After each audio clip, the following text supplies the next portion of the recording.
in international tribunals and so on and so forth. What will happen if we will say, okay, we agree to that, and then we will face the demand of the refugees? Why we are consisting on the issue of a Jewish state? Not as a precondition, not as a precondition, as part of the solution, because they don't support the formula of two states for two nations. They support the formula of two states for one nation. Because they say, we want a state clean from Jews, you should uproot all the settlements from our territory, but at the same time, not only you have a minority with a full citizens' rights, which is Arab, we demand that they are not refugees, but the sons or the grandsons of the refugees will enter your state and actually will change the character of the state demographically. So this is, of course, a precondition that it is unreasonable for us to accept. Did the international community ask from us, okay, agreed to the 67 borders, but in order to be balanced, let's put in the formula of resuming negotiations also our position, which is, for example, in the letter of President Bush to Prime Minister Sharon from 2004, that the refugees, when a Palestinian state will established, will come back to the Palestinian state. Because this is the logics behind the solutions of a two-state. So I want to, first of all, that you will understand, because today, for example, there are talks between us and the Americans in order to find a formula that will resume negotiations in order to avoid resolution in September. What the Palestinians did, they was in a hurry to declare a few days ago that they will go to the UN. They don't want to negotiate. They can have an adoption from the UN to their demands. So why they should negotiate with us? I cannot exclude that they will, in a certain stage in the future, will be ready to negotiate when they will have it in their pocket. I don't see it now. I don't see it in the foreseeable future. Here you have also a deal. How you can explain this alliance between the Hamas and the Fatah? They were in the worst situation, the worst connections during the last 5 years. If you will go to Arab villages inside Israel, you can find the picture of Arafat here and there. Try to put it in Gaza. It's impossible.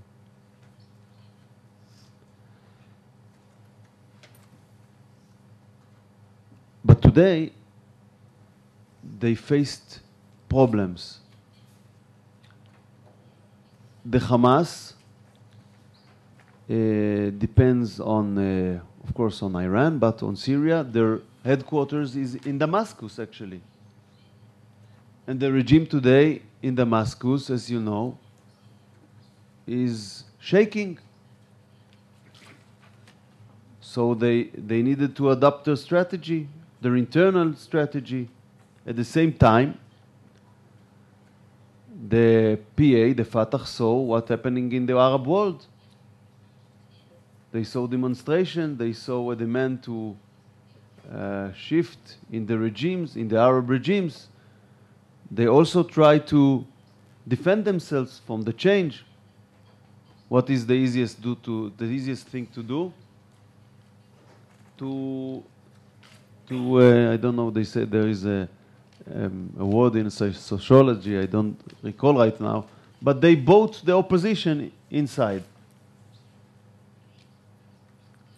That they will not have a political competition. So this alliance was based on mutual interest.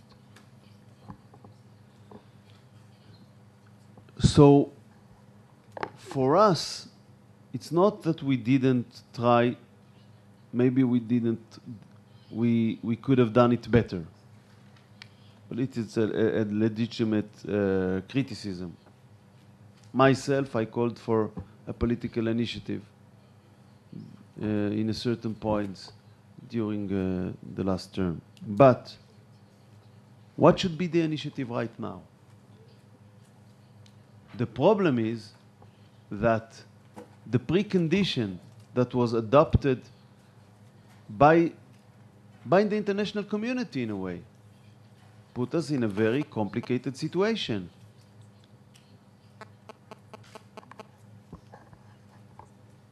And they put a very high threshold, even when the Prime Minister is giving in a formal speech in Washington a very deep willingness to compromise and to concessions, which is not so popular among all our supporters. The comment is, you can do more than that. So in order to resume negotiations, we are formally, not formally, but on the substance, we are demanded to do something which is deeply against our national interest. And what have we learned from the history? Not long time history, actual history.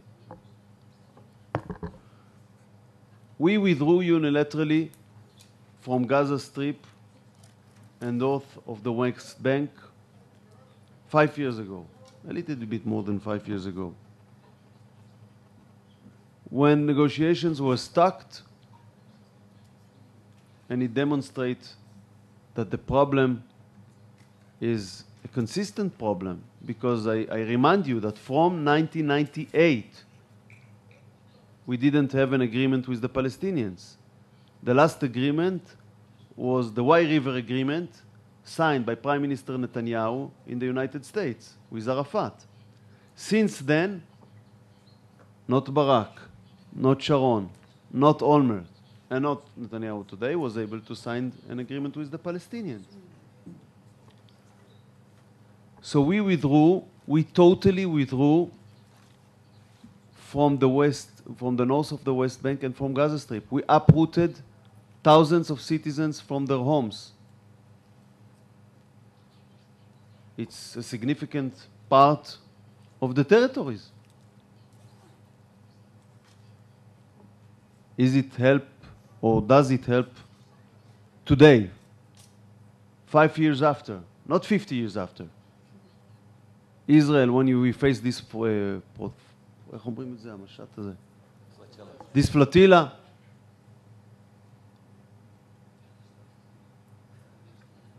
It helps us in PR. No one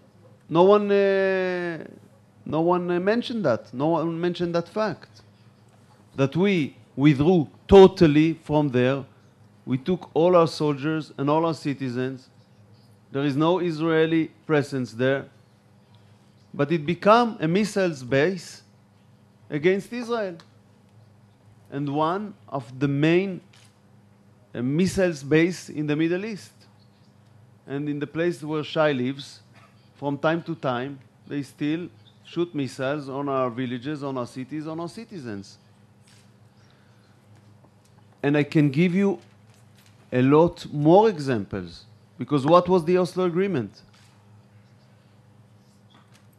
We took a bunch of terrorists from Tunisia, brought them here, give them territory, gave them the Palestinian Authority. We established that, our state. I'm not talking about internal debates in Israel. Talking about historical facts. The fact is they So what I want to mention or to emphasize that sometimes it is very hard to pay in the hard coin of your national interests in order to have a better PR for 30 seconds, 40 seconds, 1 week. It is not more than that. And what will happen after September? First of all, I hope that a solution will be found. Until then, I'm not excluding that, even though I don't think there are high chances for that, but I'm not excluding that. And then we will face another vote in the United Nations against us. The United Nations also defined Zionism as racism in 1975.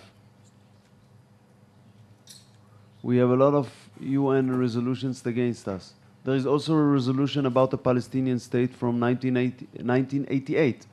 I'm not saying it's totally the same.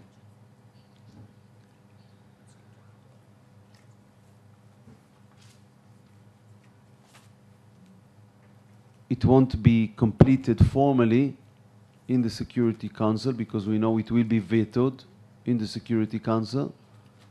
We might face a more complicated situation afterwards, but the question is always, what is the alternative? If the alternative is to prejudge the territorial dimension in negotiations before negotiations will open and leave all the other questions open, it is a very hard coin to pay with. Viviane? Thank you very much for this speech. I have a few questions. I will revert. I'm sorry, I'm Viviane Teitelboom from Belgium.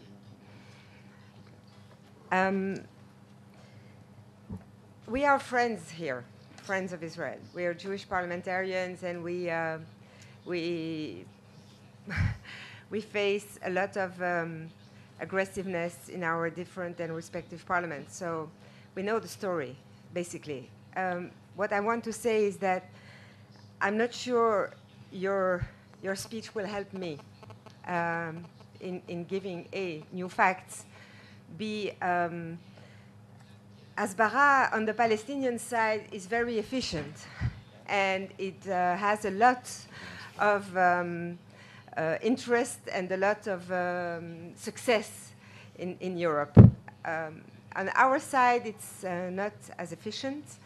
I'm not sure PR should last 30 seconds. I think it could last 30 months if it's done well. For them, it's lasting 20 years at least since the first Intifada, and going on steady. So maybe at least on the Hasbara side, there is some questioning that could be done on the Israeli side, and maybe some answers could be done that could help us to help you. And I don't feel, let me finish, I don't feel it's the case. I have to say honestly. Don't feel what is the case? I don't feel that answers are, for instance, regarding the history of negotiations with Palestinians, okay, negotiations are done if you want to reach peace between enemies. Nobody is saying these are friends and they want to all the best for Israel. Of course not. And the issue of refugees, we know.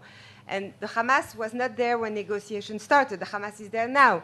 And when you say we have to have, we cannot have a Palestinian state unless we go first to negotiations, the answer that's given to us is there was no negotiations before. There are no negotiations. It's stuck. So what negotiations are you talking about? What are you prepared to sit down with? What answer can we give? That's what I'm asking you. What answer should we give? The second question is... No, I cannot take more than one question because I must leave and you asked... Okay. You already asked a few questions. Okay. I'm sorry, okay. But I want to answer you seriously. Okay. To try at least. First of all, we appreciate your friendship. I'm talking about all of you. We are totally aware to Palestinian and anti-Israeli aggressive propaganda in Western countries, and not only in Western countries. Let me tell you, it will continue, whatever will be in the negotiations in the foreseeable future. Don't expect that you will see, let's say, even 10% of that from what we are facing to the Syrian regime, which is brutally killing its citizens every day, every day, every day. They won't be delegitimized. We are totally aware, but, and let me tell you, we are not enjoying from having this kind of attacks or problems. We are not undermining the importance of support in the international public opinion, in the international political arena. We understand it perfectly well. But, first of all, we should bring the facts. And I can tell you that even the things I said here, or when I'm speaking abroad, I know that the facts are not brought in the public debate. You have more propaganda and less facts, and bringing the facts is a very effective way. Secondly, why do I think the Palestinian propaganda is succeeding? And I'm not saying that we cannot do a better job than the job we are doing today. And today I'm reading a book. I don't know if it was published in English. It was published not a very long time ago about our independence war, written by a historian, Benny Morris. And it describes, among other things, the days before the vote in the UN in November 47, which is very interesting to read, by the way. And I started to think about our achievements since then and what are the Palestinians' achievements. We have a prosperous state, a very strong state, with great economy, with achievements in science, in culture, in technology, in agriculture. And they have better PR, because the resolution was a two-states resolution on much worse borders. So they have great PR, and but because of the fact they do not have a state, and Israel perceived to be a strong state, and it is a strong state.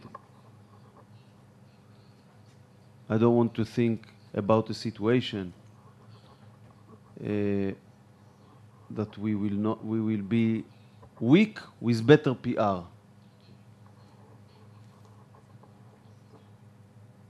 And let me tell you something.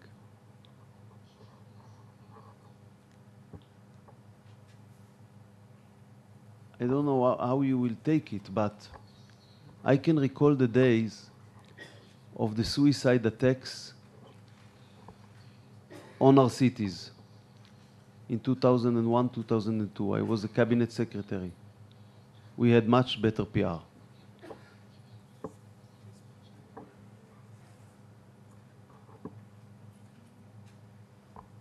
If we will be, we know the circumstances when we have good PR. This conflict will not be solved until the basic balance of power in the Middle East will be changed in terms of weakening the radical camp led by Iran. All the other things are things that are not true. We went a very long way with compromises. We unilaterally withdrew 2 times from Lebanon and from Gaza Strip and the north of the West Bank in the last decade. We already have 2 missiles centers on our borders. We will not do another mistakes in terms of our security and existence in order to have even 3 months of good PR. And as we define the situation, this is exactly the case. It doesn't mean that we cannot make better work in Hasbara, even to take the initiative from time to time and to put the things that we are ready to do. Sometimes the things that we are ready to do are undermined because the demands from Israel are so high that it doesn't seem to be a lot. If you are ready to give parts of your land, it is something which is not generous enough, because you should give whatever the Palestinians demand. I'm sorry for that. Maybe one of our problems is that we are trying to praising instead of adopting a totally different approach. But this is something from something that is for a different conversation. And unfortunately, I must leave because we are now signing an agreement with the college's staff, and I'm late for the occasion, unfortunately. I do want to thank you. I know that not every one of you agree to what I say, but I try to say what I believe in the most frank way I can do.